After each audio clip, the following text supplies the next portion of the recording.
esta ocasión vamos a desarrollar la temática del fundamento político ideológico acerca de la descolonización indígena. Para ello debemos comprender en primera instancia a qué hace referencia la palabra descolonización. Para ello damos una breve y corta definición, ¿no? La descolonización es un proceso de transformación de la realidad colonial en ámbitos, en este caso en el ámbito económico, en el ámbito político, cultural y educativo. Estos cuatro ámbitos son muy importantes, ya que a partir de estos cuatro ámbitos, reiteramos, el ámbito económico, político, cultural y educativo, se va a trabajar acerca de las necesidades y cómo implica el tema de la descolonización dentro del ámbito educativo en particular.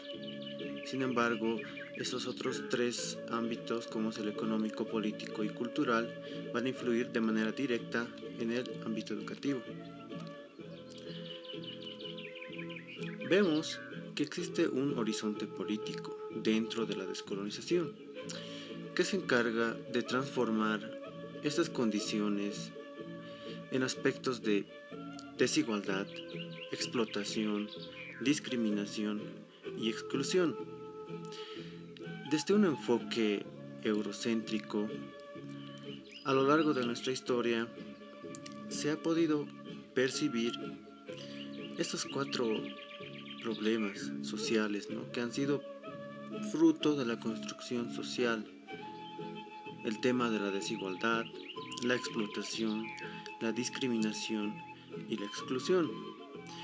La desigualdad se ve hoy en día en ámbitos laborales, pero principalmente en los ámbitos educativos.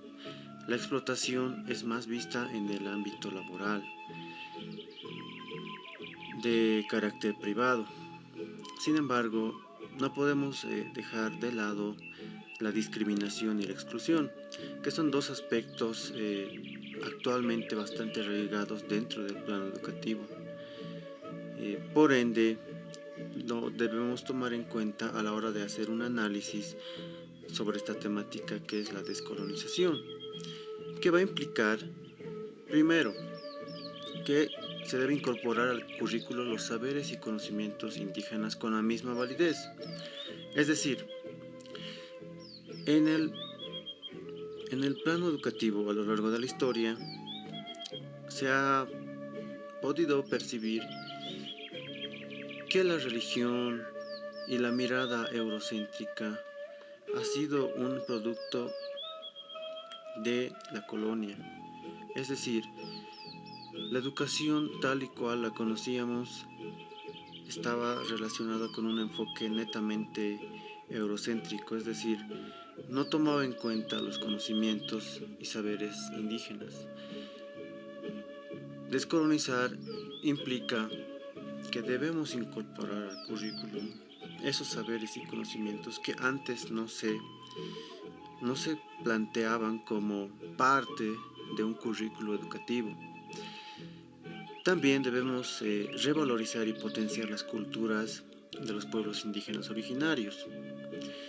Si bien sabemos que la identidad cultural es una decisión personal, somos conscientes que debemos revalorizar esas culturas para que cada persona se sienta identificado con una determinada cultura, y esta sea a través de una suerte de decisión personal. Como tercer elemento tenemos una idea acerca de la indigenización. No debemos confundir con un rechazo a la mirada eurocéntrica.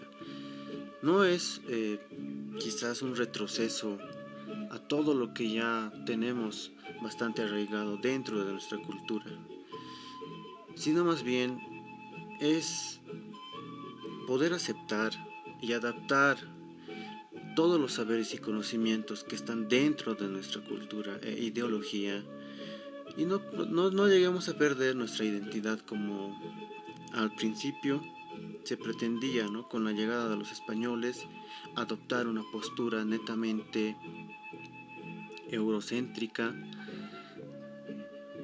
tomando en cuenta aspectos netamente religiosos, netamente impuestos y que no tenían nada que ver con la cultura que hasta entonces, como pueblo, como, como naciones, eh, presentábamos, ¿no? En esa actualidad. Entonces son aspectos a tomar muy en cuenta a la hora de hablar sobre la indigenización, que no es un rechazo, ya decíamos, no es un rechazo a las, de alguna manera, a las vivencias, experiencias, conocimientos que han sido adquiridos, fruto también de lo que fue en su momento la colonización. No podemos dejar de lado todo aquello que es parte de nuestra historia, sino aceptar, inmigrar e incluir los saberes y conocimientos de los pueblos indígenas originarios como parte de un currículum. Eso nos lleva a hablar sobre la educación colonial. ¿Qué implica la educación colonial? Sabemos que dentro de la colonia, uno de los instrumentos fundamentales que se utilizó como parte de la educación fue la religión. La religión cristiana fue utilizada como un instrumento, ¿no? No solo de aprendizaje para la transmisión de conocimientos, en este caso de un nuevo idioma, sino que también fue tomada como parte de un instrumento de coacción hacia los pueblos indígenas que en su momento habitaban todo el territorio de Sudamérica y todos los territorios que han sido conquistados por los españoles y también por otras culturas. En este caso, en nuestro caso sería por los españoles, ¿no? Donde utilizaron la Biblia como un mecanismo de coacción, decíamos, hacia los pueblos indígenas. Algo que ya más o menos tiene semejanza con lo que ocurrió en la Edad Media, con el tema de la Santa Inquisición, por ejemplo, donde se utilizaba la Biblia, la religión, para castigar a las personas que de alguna manera cometían actos que según la Biblia en ese entonces o la interpretación que se tenía en ese entonces no correspondía a lo que estaba ya escrito o plasmado en el texto de la Biblia. Por ende, lo que, lo que ocurrió en la etapa colonial fue que intentaban justificar, primero, que la única instancia que podía educar era la iglesia. Sabemos que la educación se ha realizado a través de los jesuitas en primera instancia, quienes se encargaban de alguna manera alfabetizar a los indígenas, ¿no? Y más aún cuando se trataba de llegar a lugares alejados, pueblos que de alguna manera no eran civilizados en ese entonces o no se los consideraba como civilizados, se les trataba de inculcar una educación desde un enfoque eurocéntrico, pero además eh, contemplando el tema del idioma, ¿no? Que en ese entonces era totalmente desconocido. Y cabe resaltar que los españoles no solo trataban de enseñar su idioma a todos los pueblos indígenas de entonces, sino que trataban de aprender mediante los padres que eran enviados, padres jesuitas en ese entonces, que eran enviados a los diferentes lugares donde, donde se encontraban asentamientos de pueblos indígenas, ya sea en lugares más alejados o en lugares más cercanos, y trataban de alguna manera, eh, conocer lo que es el idioma nativo, ¿no? Ahora bien, También podemos hablar sobre la educación desde un enfoque quizás netamente dividido tanto por la clase social como por el sexo. Si bien sabemos que en la etapa colonial la educación estaba dividida por clases sociales, quienes podían gozar a una educación de mayor calidad eran aquellas personas que eran, de alguna manera, hijos de los españoles, llamados en ese entonces criollos, y los mestizos, ¿no? Que eran hijos de españoles con indígenas, ¿no? En ese momento y en ese contexto histórico no se tenía contemplado un trato igualitario en razón del sexo, es decir, sexo masculino, femenino. Se daba más importancia y trascendencia a lo que son los varones, ¿no? En ese contexto, a la hora de poder, de alguna manera, tener un cierto derecho a lo que es la educación, derecho que en la actualidad es universal, ¿no? Es para todos, tanto para varones, para mujeres, para todos. Nuestra ley así lo contempla. Sin embargo, pasaron muchos años para que se pueda tomar en cuenta también a las mujeres dentro de lo que es un contexto educativo como parte, ¿no?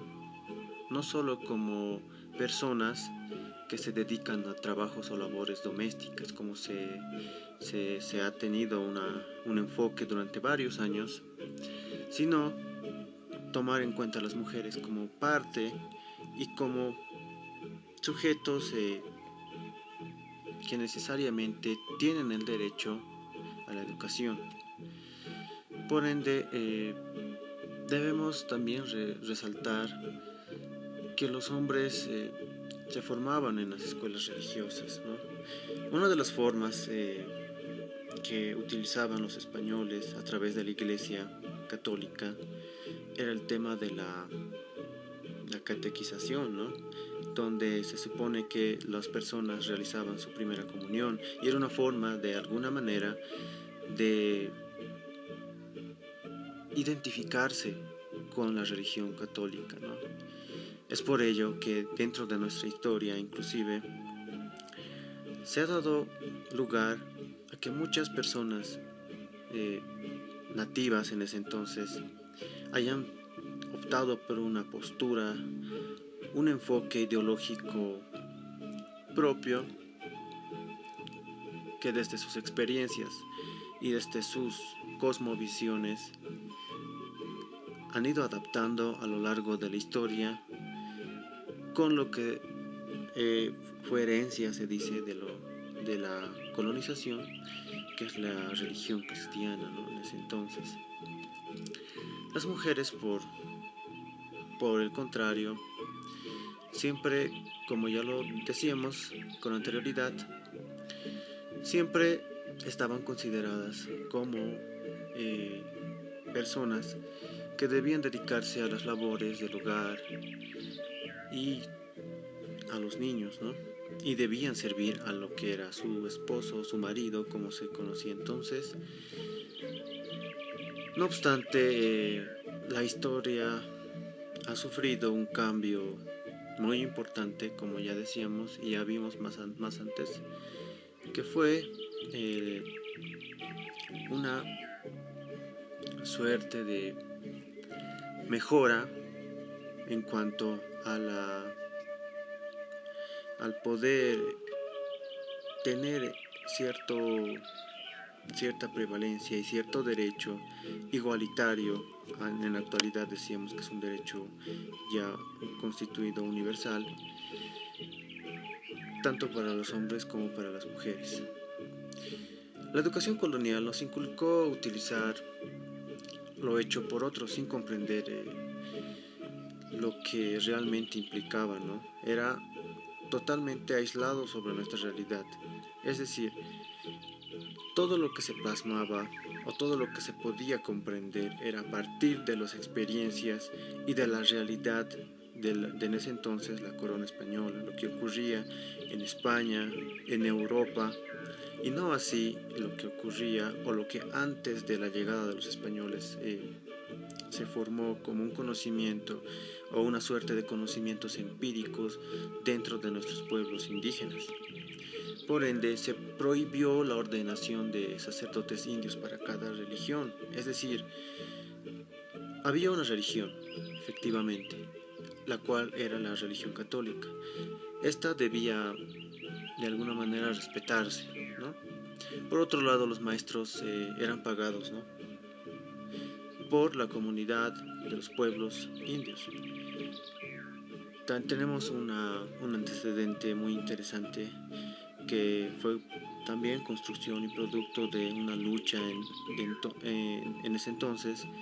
Hablamos, ¿no?, sobre las leyes de las Indias, ¿no?, donde se pretendía de alguna manera dar ciertos derechos y coartar ciertas agresiones, ya sean físicas, económicas, por parte de los españoles y en razón de su estatus en ese contexto histórico, ¿no? ¿Qué ocurre también cuando hablamos sobre la educación colonial? Te hablo mucho de desanimar los esfuerzos de promover estudios avanzados en los indígenas.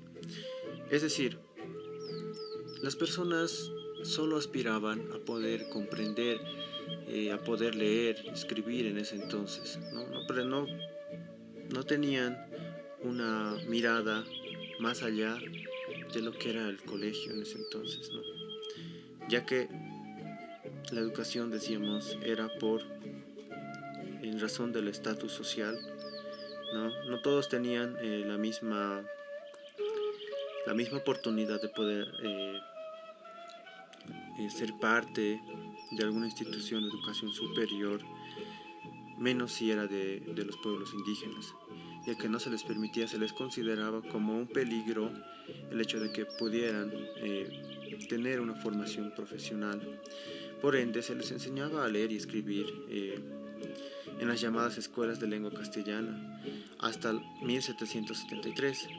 Ya decíamos que no solo los encargados, en este caso la Iglesia Católica encargada de enseñar o transmitir la lengua castellana a los pueblos, no solo pretendían aprender o en este caso transmitir esta lengua, sino aprender la lengua nativa para de esa manera tener un mayor alcance a los habitantes de asentamientos de los pueblos indígenas en ese entonces, para poder transmitir esta lengua, ¿no?